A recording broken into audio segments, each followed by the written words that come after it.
नमस्कार, मेरी कहानी में आप सभी का स्वागत है। मेरी कहानी सीरीज में हम लेकर आते हैं ऐसे लोगों को जो स्टार्टअप की दुनिया में कुछ इनोवेटिव कर रहे हैं, कुछ डिफरेंट कर रहे हैं। आज का हमारा पॉडकास्ट भी ऐसी ही कड़ी में है और जिन्हें मैं लेकर आया हूं वो कुछ ऐसा कर रहे हैं जो मैंने तो कभी नहीं सोचा था, और वो भी रिसाइकलिंग के अंदर, जिन्हें लोग कबाड़ समझते हैं।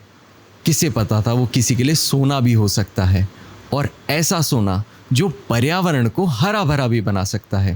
तो आइए जानते हैं मिस्टर सौरभ से आपके स्टार्टअप के बारे में। कैसे हैं सौरभ जी आप? I am good. आप thank you so much for having me over here, और आई एम गुड। आपका स्टार्टअप जो है उसे प्यार से स्नो बोलते हैं, राइट? ये नाम के बारे में थोड़ा सा बताइए, क्योंकि नाम ही बहुत डिफरेंट है। तो इसके दो चार हम लोग भी जब कंपनी रजिस्टर करना होता है या फिर कुछ आइडिया है तो वी नीड अ नेम। तो हम लोग सोच रहे थे काफ़ी टाइम से कि it took us lot of time कि नाम क्या रखा जाए इसका। तो हमने काफ़ी जगहों पे सर्च किया, भगवानों के नाम देखे, we search for environment related names. उसके बाद में देन हमने सोचा कि स्नो नाम रखते हैं। स्नो अगर आप देखें तो थोड़ा रिजेंबल करता है माउंटेन्स के अंदर में जो आइस कैप्स होते हैं उन सब चीज़ों से। तो एक सेंस ऑफ क्लैरिटी लेके आता है, कलर वाइट लेके आता है आपके दिमाग के अंदर में। सो एक ये जो चीज़ है इट रिप्रेजेंट्स आवर मोटिव कि हमको एनवायरनमेंट क्लीन करना रखना है और स्वच्छता लेके आनी है। बिल्कुल, स्वच्छता लेके आनी है, एनवायरनमेंट क्लीन रखना है। और वाइट कलर जो आप बता रहे हैं वो एक सिंबल ऑफ प्योरिटी होता है, क्लीनिनेस होता है, और कई बार लग्जरी भी होता है। और लग्जरी के आप विपरीत जगह में हैं। यहाँ पे एक तरह से आप रिसाइकलिंग बिजनेस में हैं, जो कि लोग ट्रैश मानते हैं, जिन चीज़ों को अनयूजेबल मानते हैं, आप उन्हें एक तरीके से रिसाइकिल कर रहे हैं और यूजेबल बना रहे हैं। तो उस बारे में थोड़ी सी जानकारी दीजिए। इनोवेटिव आपका जो स्टार्टअप है वो क्या है, किस तरीके से आप वर्क करते हैं, ऑपरेशन के बारे में थोड़ा सा बताइए अपने। तो हम लोग जो चीज़ करना चाह रहे हैं दैट इज़ कि देर आर 3-4 डिफरेंट पर्सपेक्टिव्स। तो इसके अंदर में हमारा जो मेजर काम ये है कि कैसे हम लोगों को जोड़ सकें इसके अंदर में। कंज्यूमर साइड पे ये होता है कि हमारे घर के बाहर में से ठेले पे कबाड़ी वाले निकलते हैं। सही बात है। तो हमको ये चीज़ चाहिए कि इस पूरी चीज़ को, प्रक्रिया को कैसे डिजिटाइज कर सकें। सही बात। तो हमारा रोल मॉडल ये है कि आपके पर्टिकुलर एरिया के नाम में जो भी कबाड़ी वाले हो गए या स्क्रैप डीलर्स हो गए, उनको हम अपने मॉडल पे जोड़ सकें प्लेटफॉर्म के अंदर में। It's basically snow is basically a market place, तो जिसके अंदर में हमने सबके लिए अलग अलग प्लेटफॉर्म्स बना के रखे हुए हैं। तो इन प्लेटफॉर्म्स के अंदर में कबाड़ियों के लिए अलग है, जो पिकअप करने जा रहा है उनके लिए अलग है, और जो कस्टमर हैं, तो एज अ कंज्यूमर हमारे पास में एक सहूलियत ये हो गई, कन्वीनियंस, कि हमको घर बैठे हुए रेट्स मिल जाएंगे कि रद्दी का क्या रेट है, प्लास्टिक का क्या रेट चल रहा है, और ये सब चीज़ों के। So we can place an order from that app, और कन्वीनियंस ये कि घर पे आके आपका सामान उठ रहा है, आपको बेस्ट प्राइसेस मिल रहे हैं आपकी लोकेलिटी के अंदर में ही बैठे हुए, और घर से कचरा तो हर किसी को उठवाना है। बिल्कुल सही बात आपने कही। और एक और फ़ायदा इसका ये भी है कि आप जो अनऑर्गेनाइज सेक्टर है इन लोगों का, मुझे ऐसा फील होता है, आप मुझे करेक्ट कीजिएगा, कि ये अनऑर्गेनाइज लोग हैं। They don't even have a voice, they don't have, जैसे कि कई जगहों पे हम जाते हैं वहाँ पे दे हैव मैनी फैसिलिटीज़ कि आपको ये EL वगैरह ये सब दी जाती है, बहुत सारे इंश्योरेंस दिया जाता है। ये लोग काम कर रहे हैं, किसके अंडर काम कर रहे हैं कुछ नहीं है। इनका खाना कब आएगा, कई सारों को तो पता भी नहीं होता है शाम का खाना जुटा पाएंगे कि नहीं। कहीं ना कहीं यू आर ऑर्गेनाइजिंग देम, ऐसा मुझे फील हो रहा है। What do you think about it?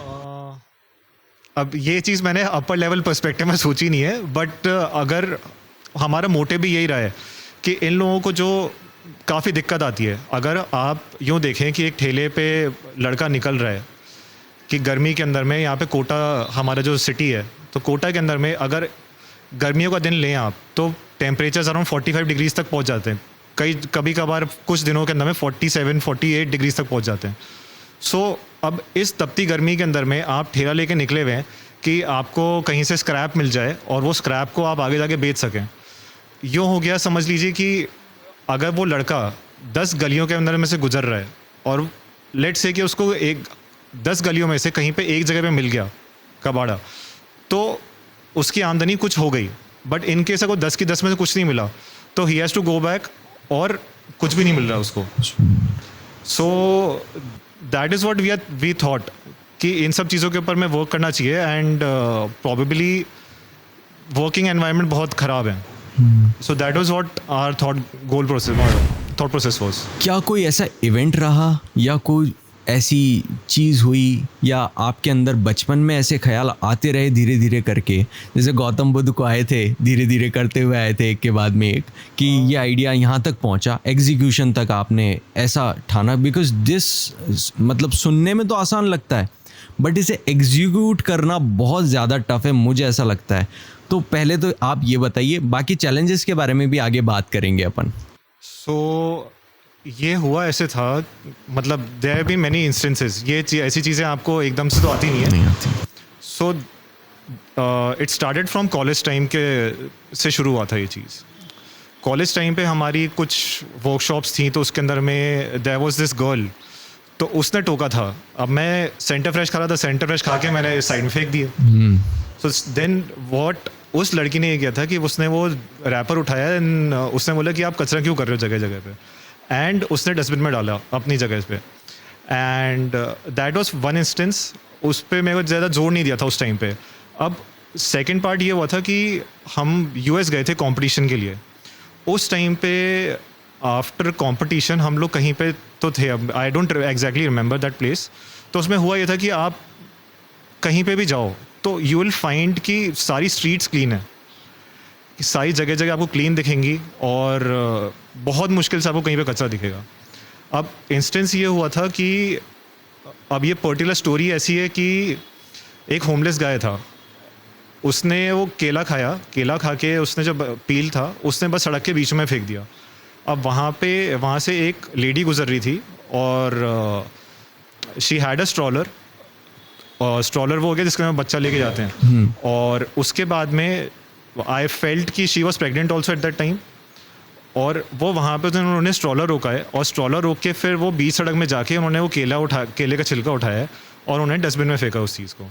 और साथ में उनको भी चिल्लाया है कि भाई ये जो आपने फेंका है, इस चीज़ से जो होमलेस पर्सन था उसके बाद चिल्लाया है कि भाई क्या पता इससे कोई फिसल जाए, किसी का कुछ एक्सीडेंट हो जाए, कुछ भी हो जाए।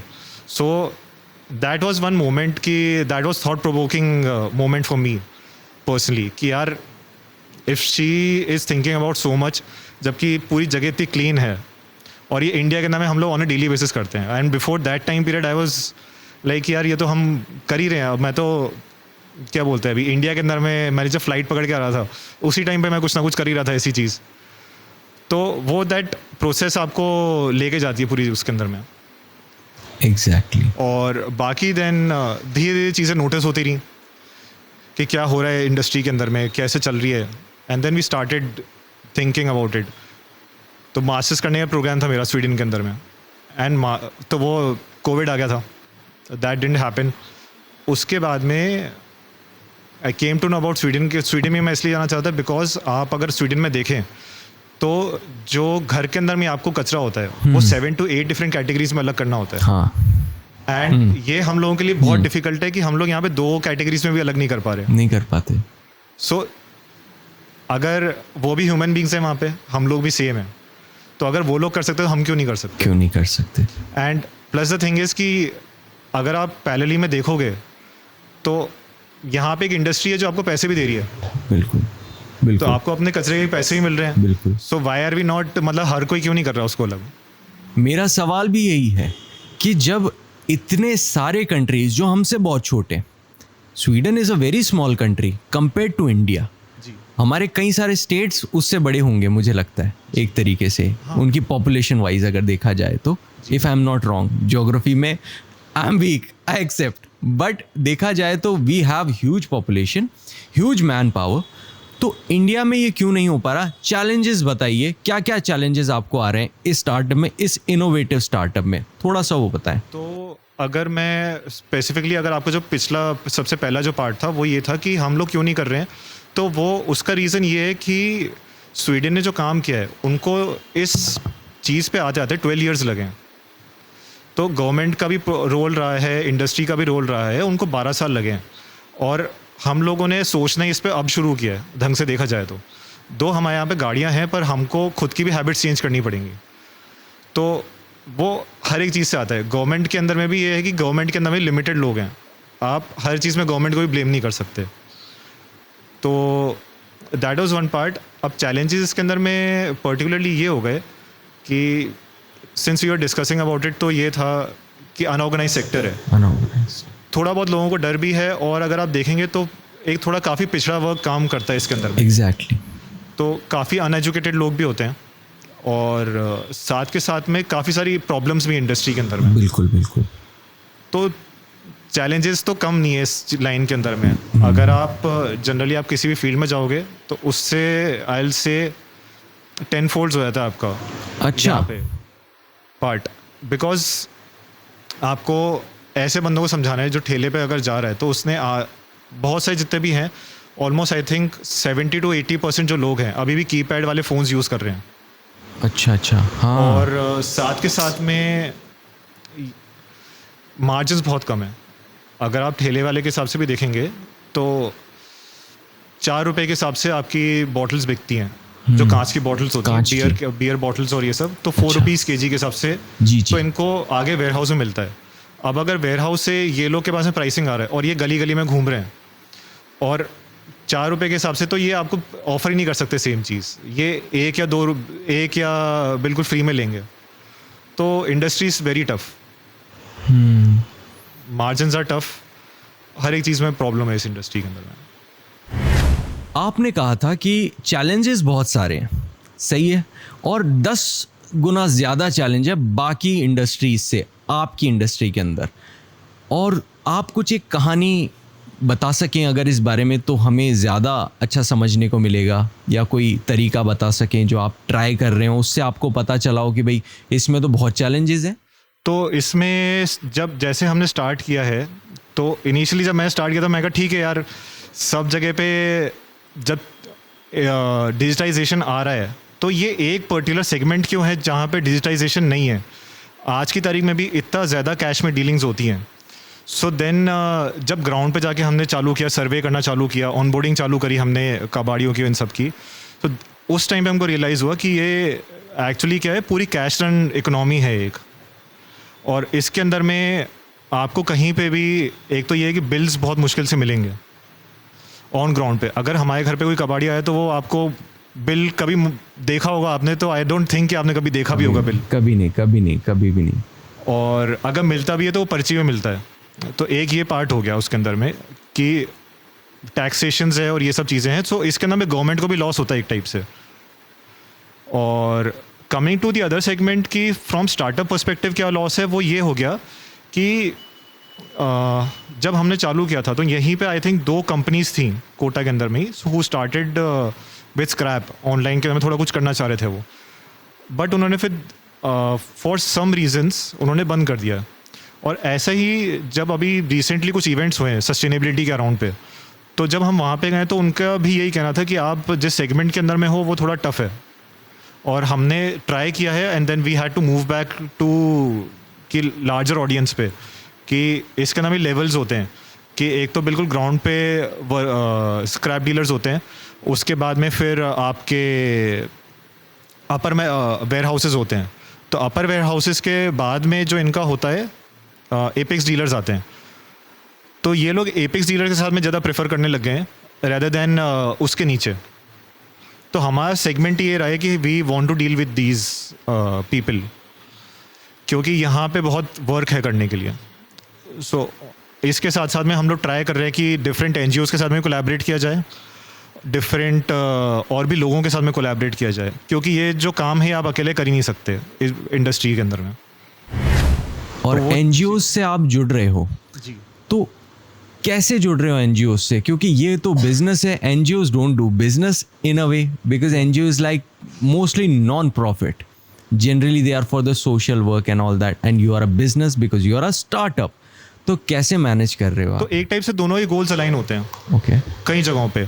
सो कई सारे एनजीओज होते हैं जो सस्टेनेबिलिटी के अराउंड पे, वेस्ट मैनेजमेंट के अराउंड पे काम कर रहे होते हैं, और साथ के साथ में जैसे कईयों के ये हो जाते हैं कि इनफॉर्मल वेस्ट वर्कर्स के साथ में काम करना, कैसे उनको अपस्किल किया जा सकता है, कैसे उनकी आमदनी बढ़ाई जा सकती है।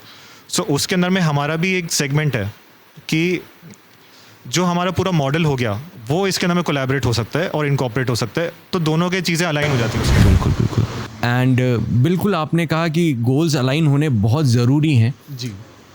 तो मुझे ये बताइए कि किस तरीके से आप एनजीओ से जुड़ रहे हैं, क्या क्या चीज़ें आपने ट्राई की हैं, वो थोड़ा सा बताएं।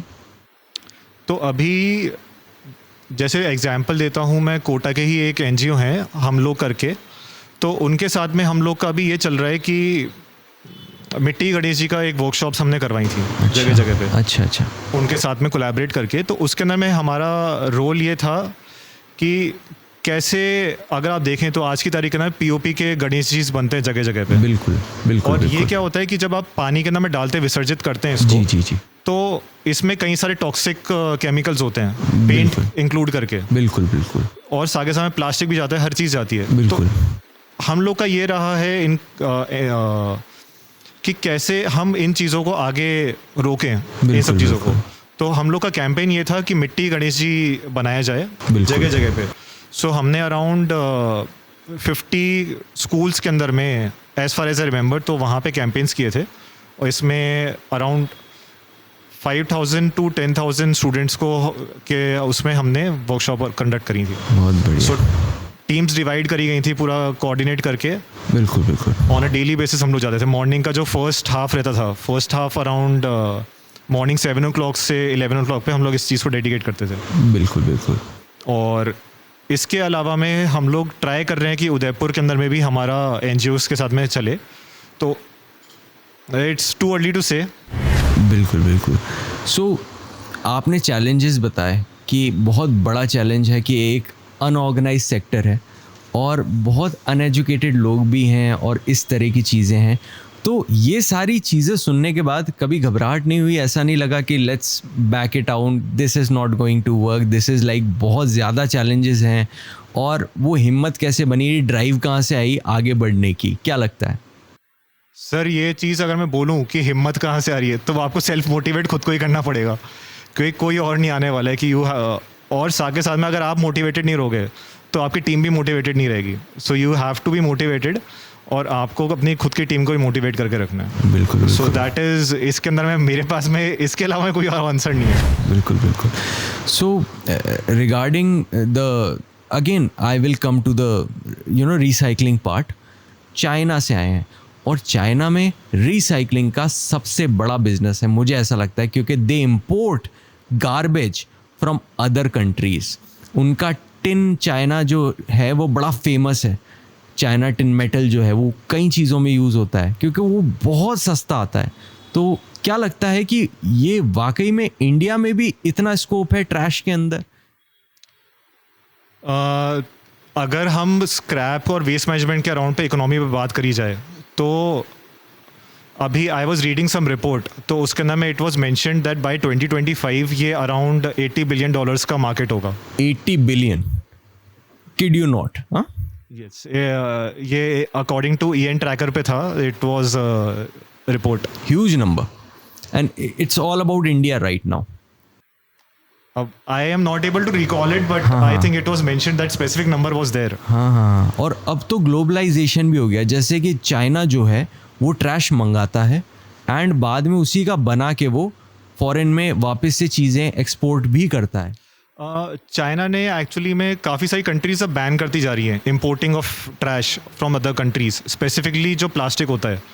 उसका कारण ये है कि it is very hard to recycle, और इवन इंडिया ने भी कुछ हद तक बैन किए हैं। ये बैन इसलिए हो रहा है कि प्लास्टिक भी क्या है कि इन जनरल 7 से 8 कैटेगरी का होता है, तो 7 से 8 कैटेगरी जो हम समझते हैं, उसके अलावा में भी सब कैटेगरीज काफ़ी ज़्यादा हैं।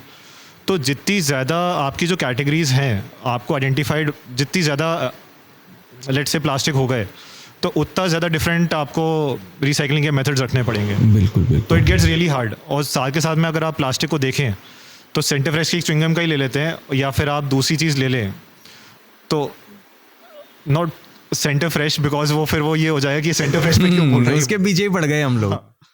तो आप कोई सी भी चीज़ को ले लें, आप चिप्स का पैकेट ले लें, चाहे आप प्लास्टिक की बोतल ले लें, बिल्कुल। तो आपकी एक जो प्लास्टिक की बोतल हो गई जी। पानी की, तो जी, उसके जी। अंदर में 3 डिफरेंट टाइप ऑफ प्लास्टिक्स हैं। जो बोतल है वो अलग टाइप का प्लास्टिक है, ढक्कन अलग टाइप का प्लास्टिक है, और जो रैपर है, लेबल है, वो अलग टाइप का प्लास्टिक है। गजब। तो एक ही बॉटल के अंदर में आपका पानी की बोतल पे ही आपके 3 डिफरेंट प्लास्टिक्स हैं। सो बेसिकली एक ही प्लास्टिक नहीं होता, प्लास्टिक भी अलग अलग होते हैं। Yes, एक तरह डिफरेंट से प्लास्टिक्स हो जाते हैं। अब इसके बाद में 7 कैटेगरीज तो हो जाती हैं, जनरल कैटेगरीज हैं। इसके बाद में आजकल हम लोग 8th कैटेगरी और रखते हैं, तो वो हो जाती है MLP, मल्टी लेयर प्लास्टिक। तो इसमें क्या होता है कि डिफरेंट लेयर्स ऑफ प्लास्टिक एक दूसरे के ऊपर में लगाई जाती हैं। तो चिप्स का पैकेट ले लेते हैं, तो चिप्स का पैकेट के अंदर में एक एल्यूमिनियम की लेयर होती है। तो शाइनी पार्ट जब आप चिप्स का पैकेट खोलते होगे तो अंदर की साइड पे एल्यूमिनियम फॉइल आता है, और उसके बाद में फिर आपका रैपर और होता है, इसके ऊपर में लेबलिंग आती है। लेबलिंग के ऊपर में एक और प्लास्टिक की शीट होती है। अच्छा। 3-4 लेयर्स होती हैं, और वो हार्ड होता है बहुत रिसाइकलिंग करने के।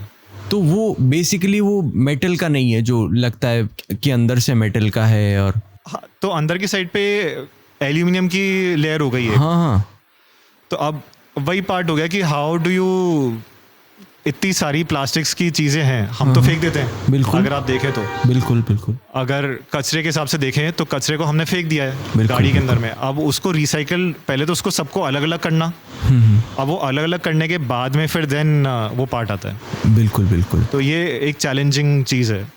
तो बेसिकली इसमें अपॉर्चुनिटीज भी बहुत सारी हैं। अपॉर्चुनिटीज काफ़ी ज़्यादा है। इसको हम बोलेंगे it's a blue ocean. Blue ocean. So blue ocean का यूँ हो गया कि if you consider a lake, हाँ, अगर आप लेक में से अगर आप 50 लोग जाएंगे बाल्टी ले लेके, हाँ, तो after certain point of time वो लेक खाली हो जाएगी। बिल्कुल। और अगर आप ओशन में जाएंगे बाल्टी ले लेके आप निकालते रहेंगे, तो आप कितना भी निकालिए, there are lot of opportunities still left. What kind of opportunities are we talking about here? थोड़ा सा एक glimpse दे सकते हो? I know we don't have to like बहुत कुछ नहीं बताना होगा, but एक कुछ opportunities what do you think are there? तो मेरे अकॉर्डिंग जैसे आप किसी भी पर्टिकुलर पार्ट में जाएं, तो टेक्सटाइल रिसाइकलिंग एक हो गई। तो टेक्सटाइल के अंदर में आपके जो भी कपड़े हैं, तो कपड़ों से फैब्रिक बन जाते हैं, एक वो पार्ट हो गया। ग्लास की रिसाइकलिंग, पेपर रिसाइकलिंग, तो 2 कलेक्शन का एक पार्ट तो है ही सी हमारे पास में। अनदर पार्ट जो लेफ्ट आउट है वो ये है कि रिसाइकलिंग सेगमेंट जितना ज़्यादा बढ़ेगा उतने ज़्यादा हमको घर पे प्राइसिंग ज़्यादा मिलेंगे। जितने ज़्यादा घर पे प्राइसिंग मिलेंगे, तो ये एक टाइप की, हिंदी में बोला जाए तो चक्रीय अर्थव्यवस्था हो गई, इंग्लिश में बोले तो सर्कुलर इकनॉमी हो गई। सो वी सारी की सारी चीज़ों को हमको पकड़ना पड़ेगा। बिल्कुल बिल्कुल। इसके अंदर में चाहे आप ले लें, आप अगर प्लास्टिक का एग्जाम्पल लें, तो जो प्लास्टिक की बॉटल होती है, जी जी, जब रिसाइकलिंग के लिए जाती है तो उसके अंदर पैलेट्स बनते हैं।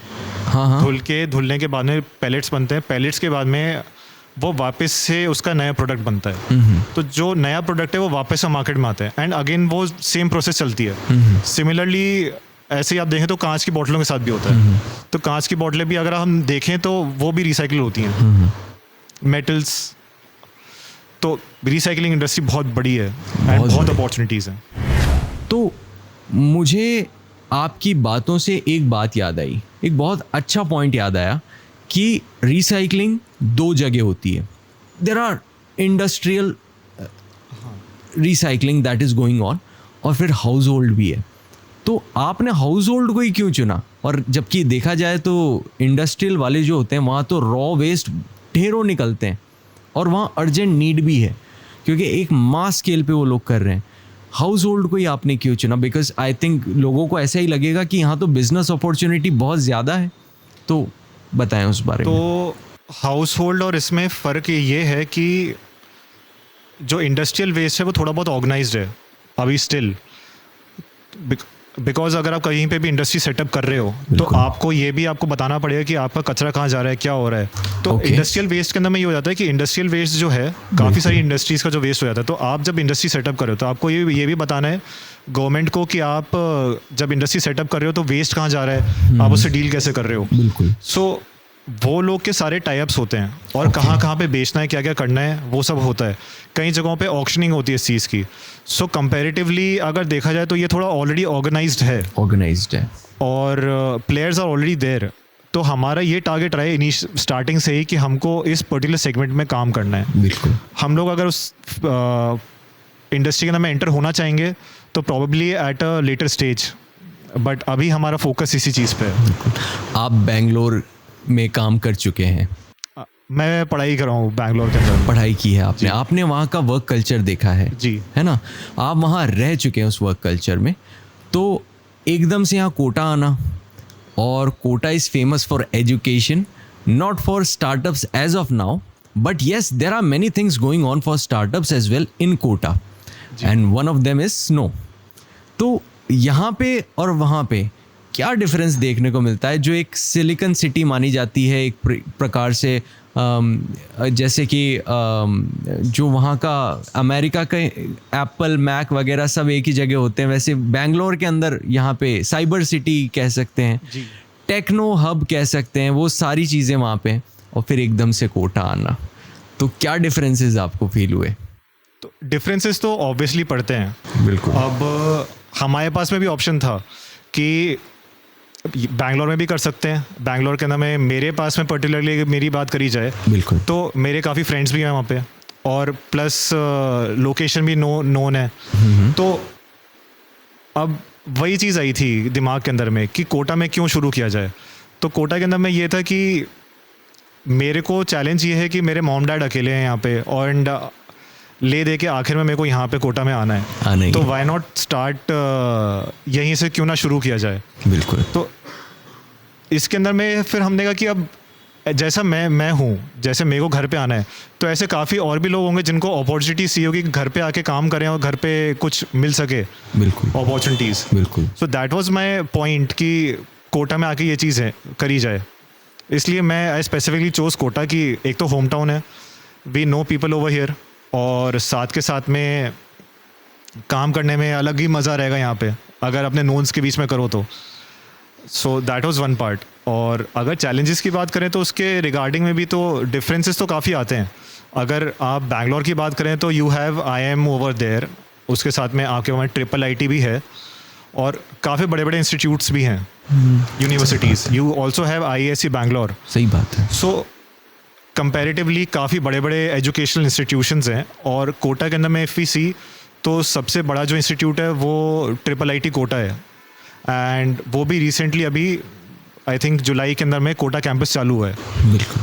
तो अभी भी काफ़ी जो टेक्निकलिटीज़ हैं गवर्नमेंट के, जो मतलब गवर्नमेंट का बड़े इंस्टीट्यूशंस के हिसाब से भी अगर देखा जाए तो अभी भी काफ़ी चीज़ें हैं यहाँ पे डेवलप होने के हिसाब से उस टाइप से। मैंने ये सवाल इसलिए पूछा क्योंकि देखिए चैलेंजेस यहाँ भी आते होंगे, बिकॉज लैक ऑफ कुछ भी हो सकता है, lack of this, lack of that. तो कोटा में किस चीज़ के चैलेंजेस आ रहे हैं जो पूरे होने चाहिए और भविष्य में आगे हो जाए तो मज़ा आ जाए? कोटा के जो चैलेंजेस होंगे फॉर स्टार्टअप्स स्पेशली स्नो, कि ये चीज़ें हो जाए, it can be anything, lack of dash. अब ये एक्चुअली काफ़ी टफ क्वेश्चन है, मतलब I haven't thought about it, but if it was there तो I would say probably more recycling industries. बिल्कुल। तो अगर ज़्यादा रिसाइकलिंग इंडस्ट्रीज़ होंगी तो एक तो अपॉर्चुनिटी ज़्यादा बढ़ेंगी। आई थिंक इंडस्ट्रीज़ ओवरऑल के अंदर में देखा जाए तो if there are more industries तो इकोनॉमी को भी फ़ायदा हो रहा है, वेरी नाइस, लोगों को जॉब अपॉर्चुनिटी ज़्यादा मिल रही है, एग्जैक्टली, और साथ के साथ में दूसरा काम हो रहा है, मतलब इट्स ऑल सब साथ में एक दूसरे के साथ में चलता है। आपका हमने काफ़ी समय लिया है, और तो लास्ट आप कोई ऐसा मैसेज स्नो की तरफ से लोगों को देना चाहे, अपने स्टार्टअप के बारे में बताना चाहे, या उन्हें एक तरीके से अवेयर कराना चाहें, और एक पॉजिटिव मैसेज ऑडियंस के लिए आप क्या देना चाहेंगे, तो प्लीज़ आप बताएं। मेरा जो मैसेज रहेगा वो यही रहेगा कि आप थोड़ा लोगों से, कि आप लोग थोड़ा एनवायरनमेंट के प्रति थोड़ा अवेयर रहें, और साथ के साथ में ये रहेगा कि जो भी आप कंज्यूम कर रहे हैं और डेली बेसिस पे जो भी आप, भले ही आप कपड़े खरीदें, भले ही आप एक छोटे से छोटी चीज़ भी लें, तो थोड़ा एनवायरनमेंट को कंसिडर करके चीज़ें खरीदें। और जब भी आप घर के अंदर कोई भी चीज़ कर रहे हैं तो प्लीज़ सेग्रीगेट करें उस चीज़ को। आप जितना सेग्रीगेट करेंगे उतना ही एनवायरनमेंट के लिए भी अच्छा है, प्लस साथ के साथ में अगर आप दूसरों की रोज़गार के लिए हिसाब से भी देखें, छोटा जो एक कबाड़ी वाला ही देखें तो उसके लिए भी काफ़ी अच्छा है। आप अगर रैक पिकर्स को भी देखेंगे तो वो भी आपके जो बाहर कचरा पड़ा होता है उसी को उठाते हैं, तो एक टाइप से वो उनकी भी आमदनी है। बिल्कुल। तो वेस्ट से काफ़ी लोगों के जो आपका कचरा है वो आप दूसरे लोगों के लिए आमदनी है। बिल्कुल। और मुझे आपकी ऐप बहुत अच्छी लगी स्नो की। मैं सभी से रिक्वेस्ट भी करूँगा कि इनकी ऐप को ज़रूर डाउनलोड करें और इन्हें पूरी तरीके से सपोर्ट करें। बहुत अच्छा लगा आपसे बात करके, फिर किसी और दिन मिलेंगे। आई होप आप ज़रूर आएंगे फिर से दोबारा। उसके लिए thank you so much time देने के लिए। Thank you so much.